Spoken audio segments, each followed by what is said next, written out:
Hello everyone. Today's talk is very beautifully named, and the time for this talk has come. The name of this talk is When Galaxies Whisper. And I would like to share some personal aspects of my journey and how the whispering of galaxies even became imagery for me. I want to communicate and tell you that life began for me to be a bit inefficient.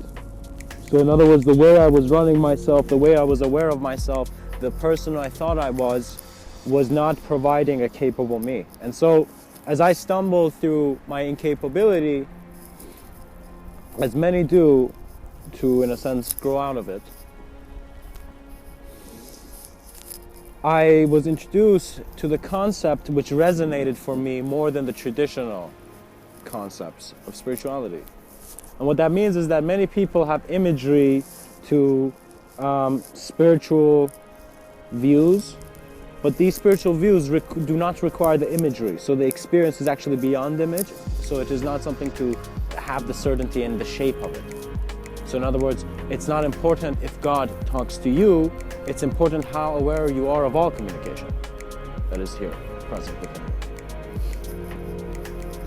you. So there was this idea that, first you're this physical entity and you're this biological being and this is all neural processes. Then there was this understanding that your experience as a being is beyond this. From a very early stage, I knew that I was not just satisfied with the definitions and experiences I had, which I was calling a life. So the idea of spirituality then came as if you are a soul and this soul is beyond, so the concept of a higher self and stuff became interesting for me. Because it was as if it was a part of your unknown aspect always communicating to you. And in a sense, that part of you is there, but the way you get introduced is important is because I was still not taking internal responsibility. In other words, I was still saying, okay, let's see what external reality has to say of why I exist, rather than me going through a direct experience of knowing it. So the ideology came that I'm a soul, so I'm like, oh, that's much better. I'm at least now I'm a soul, But still, I noticed that the unknown has not been explored. It's as if I like the idea now, like I changed the idea, but still, where is my experience? It's as if my experience of that symbology I had for the greatest experience was not there, It's as if I was still stuck in this platform of seeing that there were some things I didn't have, that I wasn't there. So the idea of being a spirit and a soul came in. However, when I began going through my own experience, I noticed that it's not that there were just past conceptions of me which I could perceive, but space and time did not exist in the same way. So it's as if we are this vast intelligence of the canvas that has so many different colors, and there have been so many different brushstrokes by many different intelligences, and so we're wondering what all of this is. So I noticed the information of my external reality was not enough to, in a sense, provide the knowing that I sought in direct experience, which I thought I wasn't looking at it directly enough, However, then I got introduced to the concept that consciousness is linearly choosing to be in this position where we call the human stage right now. So what that means is the way consciousness is acknowledging itself, how reality is being communicated in the moment, is actually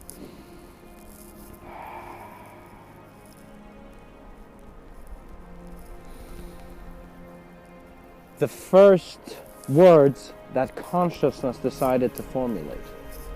So it's like when the programmer becomes aware of the program it is, that first thing it's seeing. And so many people call that the illusion, but there's never an illusion like the way people have put it in media, okay? There's no illusion that is not a part of you. All illusions are a part of you, so there is no illusion when there's a simultaneous presence.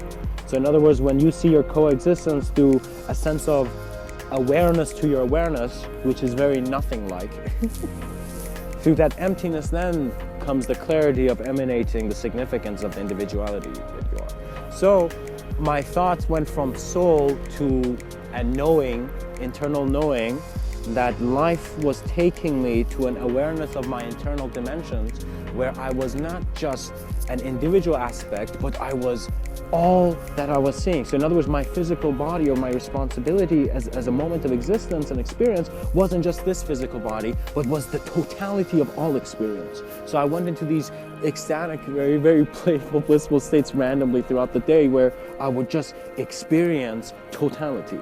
And this totality is unspeakable because it's an experience. So in other words, it's in the realms of the experiencer, not the object of experience. And many objects are trying to capture things in more objectivity. When you are accepting you're an object, it will be impossible for you to see anything that is even beyond the subject. The subject is even told to shut off, right? Because where is thought presenting itself? I mean, there is a linear understanding, but why in this manner are the images and thoughts coming to you? And so if you become a bit ignorant, you say, that's how life is. I don't know, that's how life is. But actually, the many eyes in life that look at you are not really the eyes that are there. In other words, you are shaped and you are looking at newer shapes and you're getting overwhelmed. Overwhelmment is from a lack of awareness of nothing. You need to feel the clarity and the platform of nothing first. It's simply how the bird has felt this emptiness of the space where it can fly in. So immediate reality is nothing to avoid. It's not like, oh gosh, I was this person in my past life, so I shouldn't be doing this now. It's not that kind of image, or it's just that how time and space is for you dissolve into your direct experience of the moment. What that means is that, think of that moment where you were suddenly surprised. Let's say someone came and suddenly jumped out of the bushes and it's like, pa! You know, pow! You know, someone suddenly says something like that, you know? So when someone says an overwhelming thing comes, it's overwhelming. It's because your attention to your individual reality is suddenly shifting because you're confronting something that is bringing more dimensions of your spectrum. So in other words, when someone asks you a personal question, you're like, whoa, you know, that's too much of my internal dimensions, you know? You get that feeling. But however, the compassion is to stop seeing external, internal. And that is the signs of a wise being. Because wisdom is awareness to what is there. What that means is the smartest guy could tell you, yeah, you're probably this and this and this is going to happen to you. But the man who moved with life, in other words, he was observing how his being was transitioning, shifting, and moving every moment. The intelligence of that omnipresent observance is beyond the rationality of the spoken word. So words capture you if you believe that is the reality. The reality is you open to your multidimensionality from observing your moments of life, and in following the most intense beauty, it is then where you have found the beautiful, cool moment of someone who's about to do a backflip and his hands are touching the earth. And in that moment where he's flipping and his hands are on the ground, he's realizing they weren't much different from his feet. And so it's that playful ability to realize that you are the absence, or not the absence, but the awareness, the vast, infinite, empty awareness to all forms. And that is why your mind is not something that's working linearized, like it's like I should do this to get there and here. It's like I'm aware of all potentiality in which form can manifest in the moment, and so I am. And so that I am becomes such a trust in life, where literally your thoughts do not bother you because your trust is not to form. You have found an awareness that is formless. It is that knowing where, as if your hands have just touched the river for the first time, and you're like, whoa, this was beyond any thought I had of what a river could be. And self-communication will not be linear, so sometimes you don't need to always understand these fluctuations that happen to you. In other words, if the stem of the flower constantly thinks it's the stem and it's nothing else, suddenly when the petals come out, it be shocked, you know? And it doesn't get a heart attack, because even in your death, you're integrated. Even in the fact that, you know, it's as if many people find it that it's as if you've lived to a certain age, and when you're about to die, you feel it's as if all this is being taken away from you. But in actuality, this whole time that you were present, it was very important for you to observe what you had. So in other words, it's not that what you need to have It's not that you're lacking something where I want this, I want this. It's that you are required a very sincere and authentic approach for yourself to observe who you are and what you have here as a being. And so the concept of havingness is not one that should be limited to form. In other words, our society and culture must begin immediately acknowledging the fact that beings can have experiences beyond rationality, and so we must create very amazing spaces for them. In other words, some people are not sensitive, but that madman is going through such a spiritual flux. And it's not spiritual, but it's in the sense that his imagery is being observed by his life energies to such an extent where he looks crazy to us, but for him it's a beautiful moment. It's as if the caterpillar's consciousness is moving to the butterfly. So we must have an ability to create spaces of allowance. We must grant people their ability to be without intruding their internal realities, because sometimes beings, it's not that they're crazy, it's just like you go internally to observe your externality, and then that internality gives you a total awareness of person, because you are aware of the presence of life, in a sense, to what the person is. So it's as if like that moment where you thought, for example, if I told you who are you or what kind of person you are, you have an image and you have a definition of that. But now if I told you, if you were aware of where all these definitions are coming from, you will see that they're all coming from your experience. So it is your acceptance of reality that has kept reality for you. However, if you learn that it's not that you should not accept this reality and go accept another thing, it's not that you should not believe this and go believe this, it's about you accepting all there is to accept, to then see there was never anything to accept. It is the mystic's intensity. It is that which has inspired men in the Himalayas in ancient India to let go of all physicality and renounce social structure, renounce ideology, and to get out of the structures and go into the raw core of the earth, to go into the cocoon of the earth, and to in there observe their life energies, and to then explore their internal dimensions through the clarity beyond the smartest and most academic man that has known. You see, the mind is organized non-linearly because it is the space, the emptiness in which it has created something in. One of the most crucial areas of study for the human being, and should always be contributed, and it can be contributed by every human being, is the study of nothingness, is the study of emptiness, and how many things in which many people are thinking are valuable experiences are empty because it's hollow, because you are aware you put the meaning there. What that means is that moment where, let's say if I'm arrogant enough that when I meet you, I'm like, oh, this guy's a good guy, I know he's a good guy. Look at him, he's not frowning, he's a good guy. Let's say I just assume this ideology on you and just think that you are a good guy without really seeing what you're doing. Do you know? You will see that at some point, suddenly when you do something that it's not good, like good guy imagery in my mind, I'll be like, whoa, it's as if my trust was empty. It's as if who I thought you were in one projection of reality is not the same in the actuality of the projection. So this sensitivity suggests that we must not take what we think too seriously, because when man takes it too seriously, it solidifies. And so it has been said, a very wise Sufi poet, a very realized being, said, named Hafiz, said, the words you speak become the house you live in. So what that means is, it's not that just the words you speak, the words are imagery. So the imagery that you focus on only becomes the imagery of your focus. But you must have an ability to recognize the fluidity of your consciousness. And so this is where finding Mr. Within becomes significant, because I am telling you, you are a being who has great existential allowance. So if you still feel there's something opposing you, if you still feel you have something's not being allowed, it is your duty and responsibility to explore the self. In other words, this is the point where one man has come up to you, one voice has come up to you and is telling you, you are more than your ears. And so, who is there? Forget any homework. Forget anything that you need to do. Forget all your stress, pain, suffering. Forget them and let them all fade, because you have stepped up to a table in which you are observing the blueprint and design of this cosmos.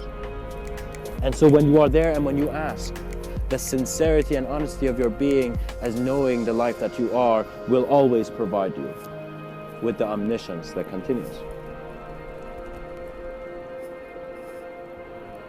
So one will find that their trust in life is the existential allowance, and you must give yourself that existential allowance by seeing you have. It is every being's ability to move through space. In other words, forget human rights for a second. If you were an intelligent being in physical reality in space and time, it is your right as a being to move.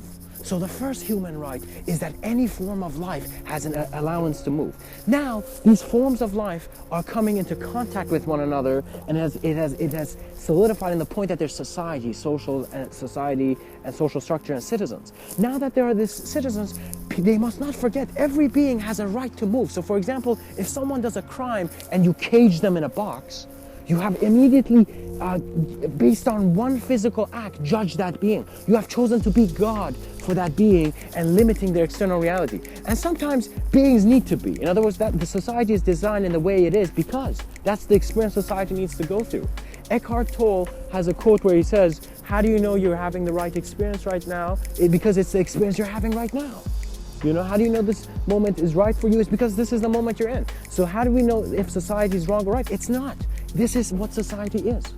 And so it's our ability to acknowledge it and see what it is to then give greater structures. So when I see that if my voice cannot be communicated directly to a society, I will not speak in a society. I will be that guy who has stepped out of society and is closer to the mountains, and it has gone midway between the mountain and the city, and has just built a temple there before people go there. So what that means is that for the edge of society, it is the duty of the artists of tomorrow to, in a sense, know that they are creating the allowance for future artists. So you as an artist do not want to just create a work of art that you get fame for. You want to see if the brilliance of the chaos in your mind has given the permission of how a dying star is given the permission to potentially be a million other stars.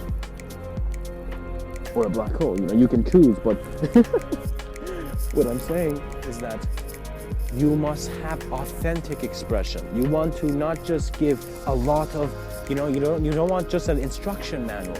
You want to do good work here. You want to have a good life's work.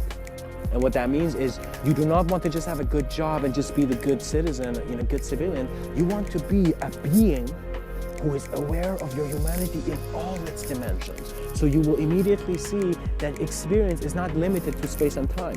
When you experience this, then you realize the power of the unspeakable. Because it is an aspect of your experience of who you are as a being, which is so internal that you realize you could never be speaking to someone else.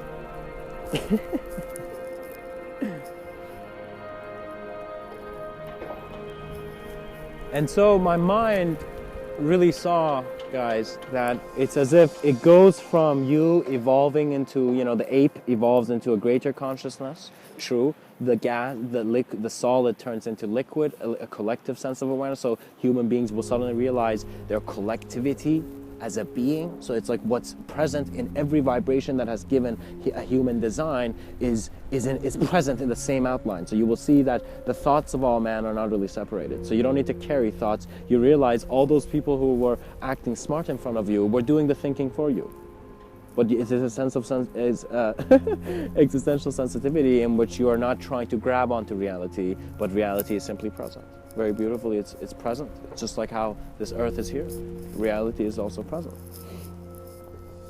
So you will, in a sense, see that after the evolution of man being more than its immediate form, it being this transcendent self-awareness that has always carried its form, you will see that it's like the next most exciting thing is for you to become the dimensions of your reality. So you want to suddenly not just be the experience of your body, but you want to be the experience of all that distance and everything that is in your moment. And so the intensity of this experience is all absorbent, where you see the only way you can be a total being is by not trying to be anything, by not individualizing, by not going into that subtlety of creation in which you are an individuality that cannot see beyond itself. It's a remembrance of the ability you are as a being, which is your freedom. It is your knowing. It's there. You don't always need to have a stack of cards prepared for your speeches. You need to simply just be so empty-handed that everything in the room is telling you what needs to be said. And integratively, it's as if you become, this imagery was introduced to me, that it's like after the human form, this sense of individuality goes into a collective being, and so then dissolves into all potentiality. So then it became an understanding that if the human being has the ability to become a simultaneous experience of all conception in a very empty moment, then it's similar to how a cup is filled to the brim and the person is now ready to drink it. And so it's as if in your life process, you're this different dimensions of emptiness constantly moving through your form.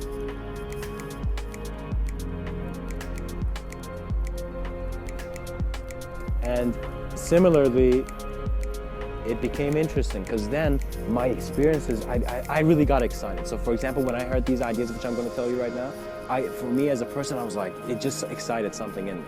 And it was the concept that the human individual's peak transcendence is dissolution into his whole dimension of reality.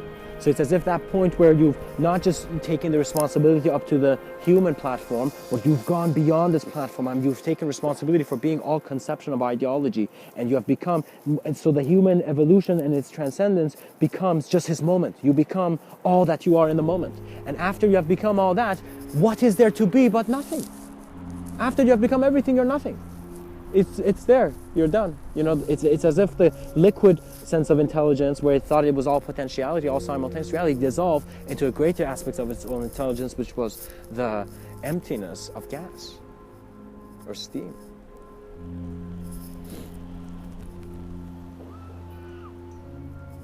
And it is only from that emptiness in which new drops and new designs will really clearly come. And this is really profoundly seen because I've seen certain people draw and art, and I haven't taken any art classes, but at some point I just felt a need to pick up color and just draw it on a blank page. So when I did, I noticed that it would be very playful because I would have such an intention to just communicate something, that when I would just be present and it'd be as if I suddenly became my own observer, and it's as the consciousness of the observer, the allowance for my physicality was all permitted. So suddenly my hands began moving in perfect ways regardless of the ideology, and the ideology was on its own. It's as if for a second I just reached a sense of formless presence of observance of my physicality, where my body and thoughts were working on its own. So what that means is that when the human consciousness recognizes that it is such a creator of its own moment of creation, that it can suddenly become an observance irrelevant to the technology of its apparatus, that apparatus works on its own. So there have been many times where I have been just a very unspeakable observance, in which my moment and my body and my mind and my thought and my words just completely and very comfortably projected in the way they had to. So it's as if your allowance through your own observance of being, and guys, it is the peak of compassion. In other words, you cannot hate reality and be in that room. It's as if you suddenly realize, wow, when I begin caring for life, my experience changes, and so life is caring for me. And this is not, I'm not trying to be poetic. Actually, you will see life's flows will work. So it's an arrogant man who calls it luck, but it's an aware man who pays attention to the synchronicities and alignments and realizes the self-communication as a being one is within all duality.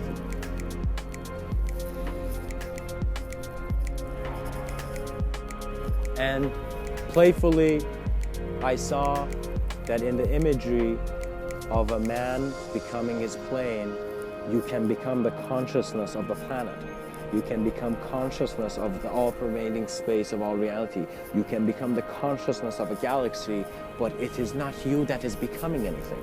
You are becoming nothing, in which all is potent in that nothingness, to then be something.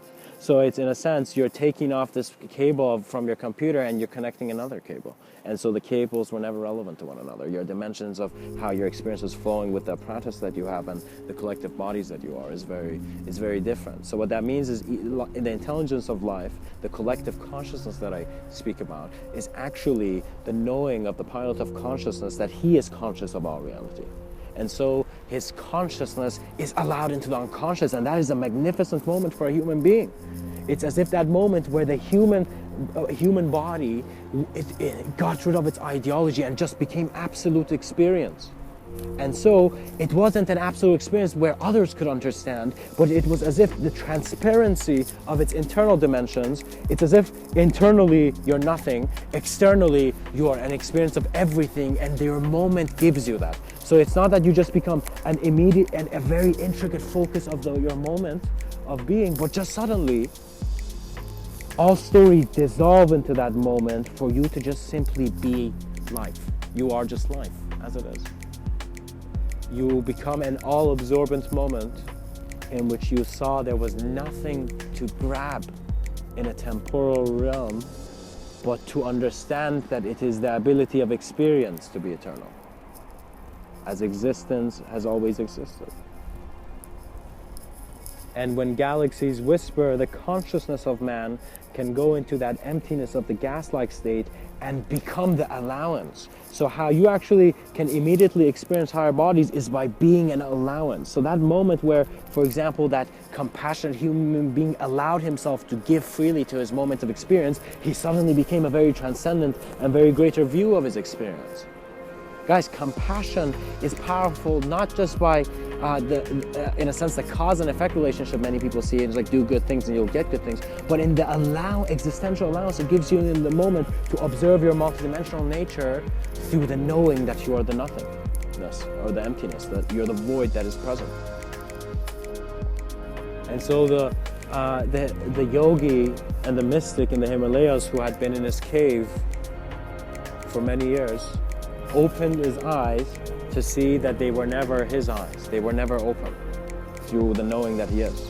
So the knowing of the ultimate reality is beyond the space-time continuum, so there is no story to even keep a significance. But there is, of course, experience and an ability to be many experiences of experience, many stories of experience.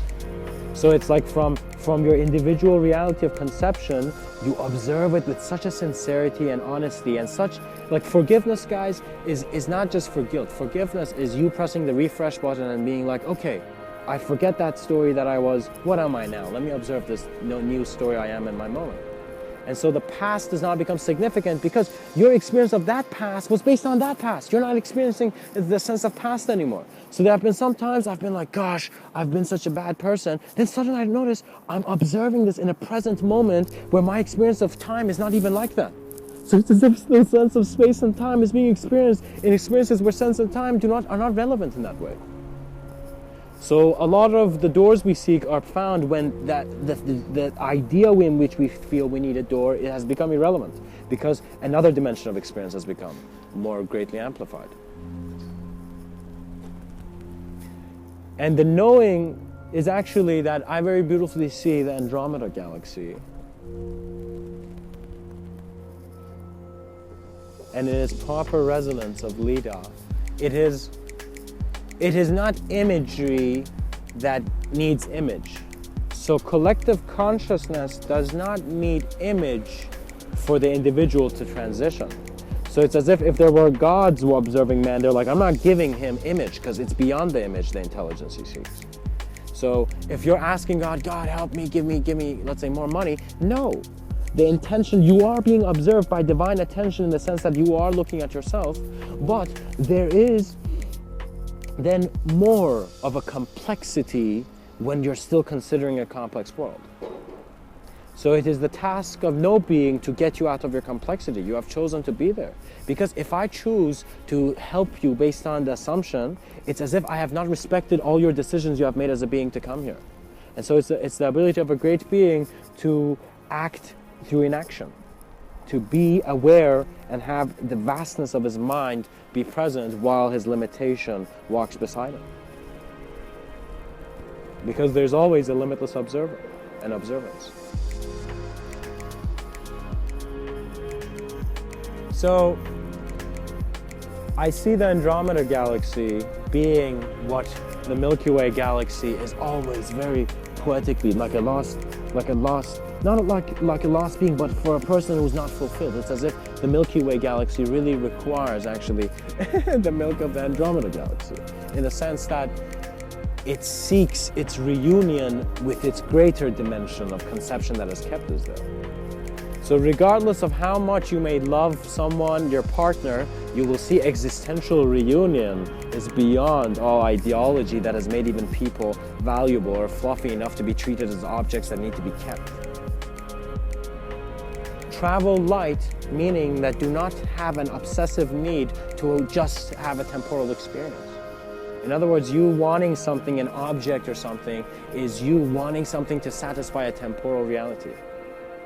When you see that that reality is going nowhere, then you realize you really don't need to carry a lot of stuff. In the sense that if this was the apocalypse, I'd be ready without anything. I'd just be my moment of experience, and I'd just playfully observe my being. That is the ability and capability of the human being.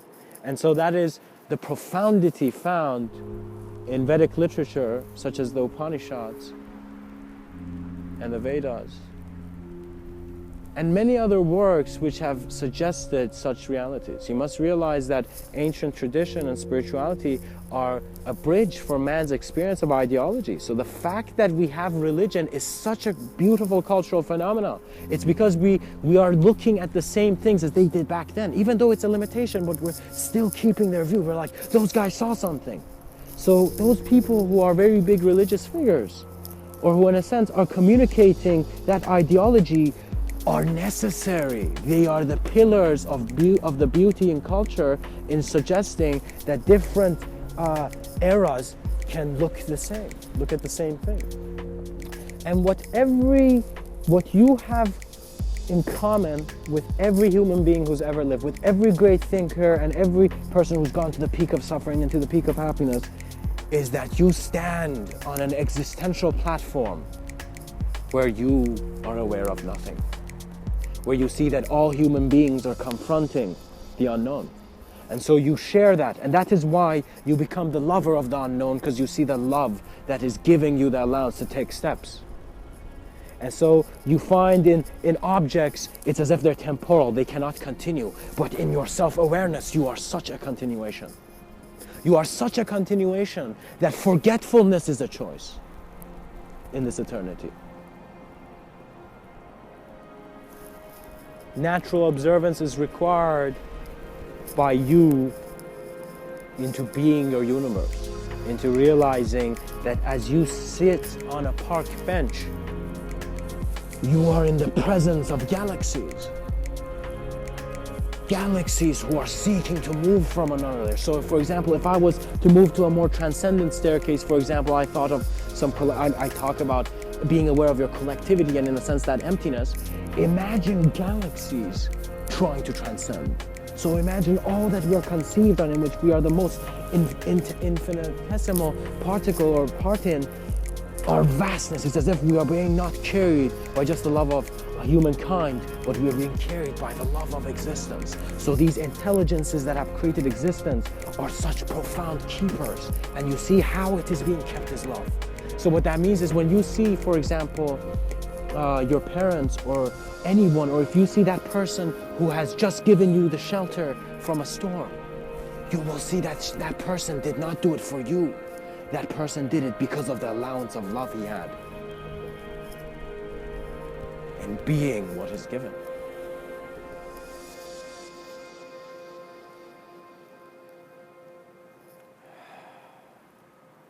In which you see that you could never help anybody and you could never be helped. In which you see there was never you did anything for someone and someone did anything for you. You become aware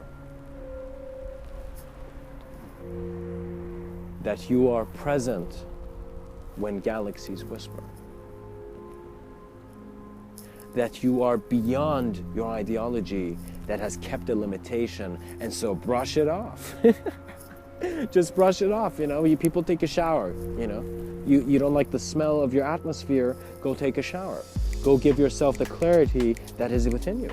Go find Mr.Within. And trust me, when you touch that dimension of untouchable experience, in a sense where you're being dissolved, similar to how candlelight dissolves into sunlight,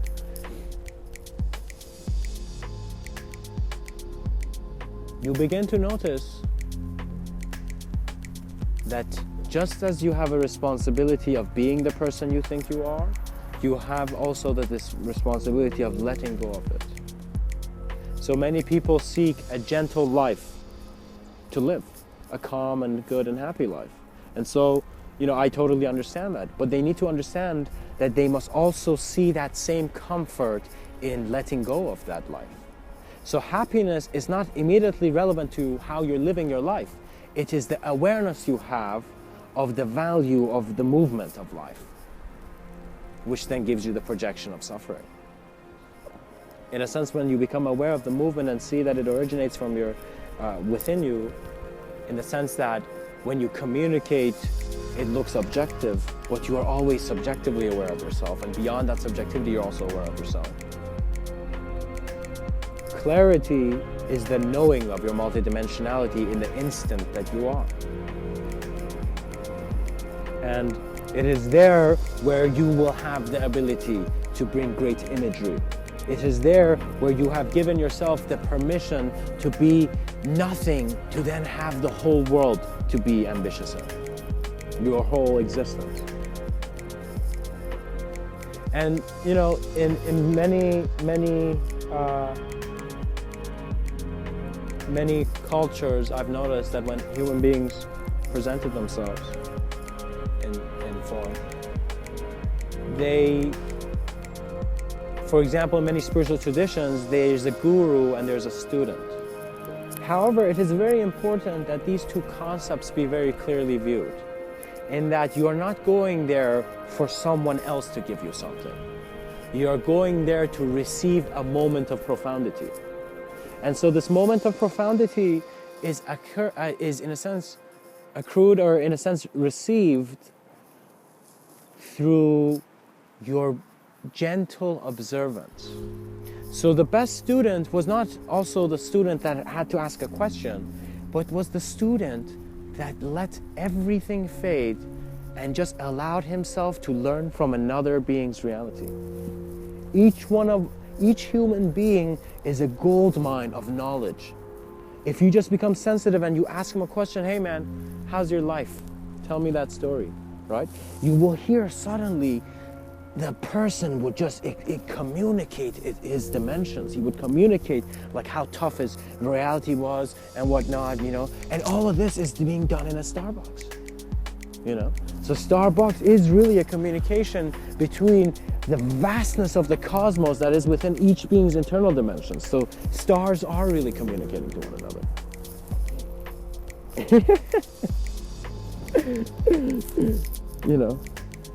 Even though perhaps there could be better coffee shops. Now, it is very important for you to see that when I speak, I am speaking about my experience of reality. And so when I talk, it's not really important what I'm saying to you. What's important is how you see the words I'm saying, how much real you see them. So I understand that when you communicate, it is very important to have space to work with. And that space is imagery. And imagery simply means you have an ability to observe image. And so the ability of observance really comes in the ability of observing communication. So in how I speak, you need to really be a moment of reception. Or not even just a moment of reception, just be a moment of awareness in which that you're not just listening to me, you're listening to the sound of your watch, you're listening to, aware of your heartbeat, you're aware of your room, and you're aware of the cars in the street. You're just becoming a moment of complete awareness to sound, to form, to existence, and to the observance that observes it all.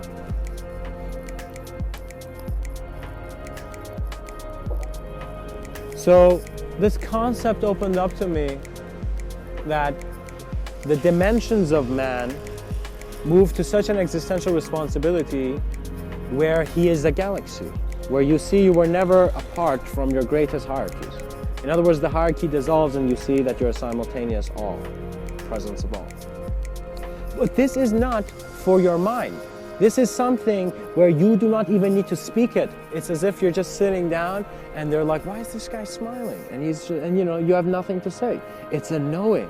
It's the fact that your internal dimensions are not bothered by your externality. If your trust is immediately in your externality, that means that you have allowed the forms that you have, in a sense, kept distant from you. In other words, you're letting your spectrum dictate who you are first. But if you become the observer that always observed the spectrum, you will suddenly be that your experience, you will see that your experience is beyond the space and time continuum. And so you will become aware of your liquid body as your solid body is being observed, and suddenly you will see that from that liquid body, through that allowance and complete thought and conception and experience, you will be an experience of gas. You will be an experience of nothing, but a nothing that is profound clarity.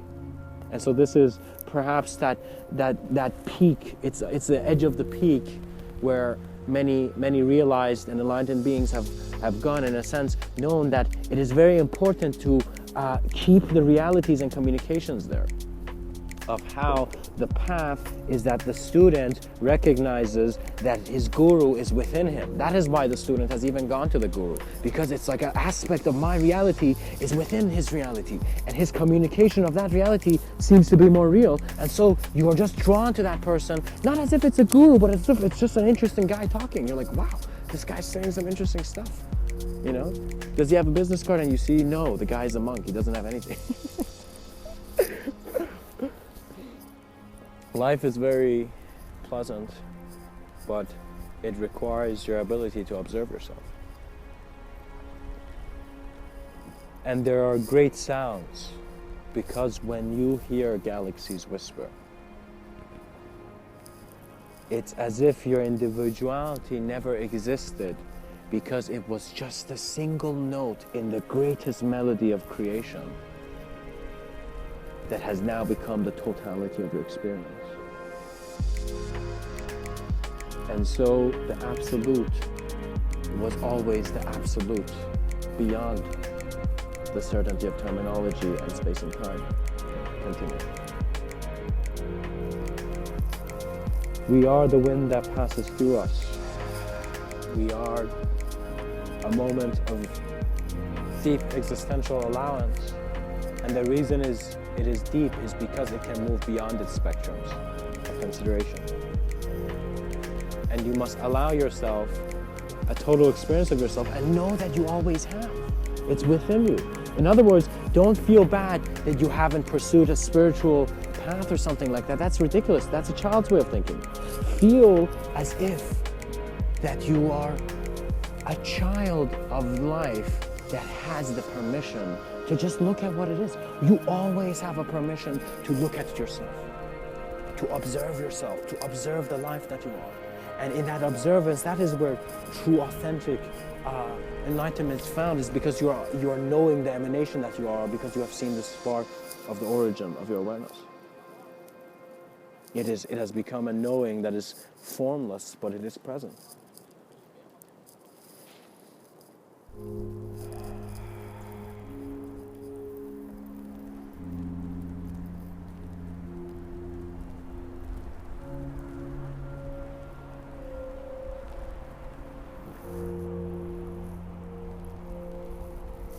For when galaxies whisper, man was never there. Much blessings and namaste.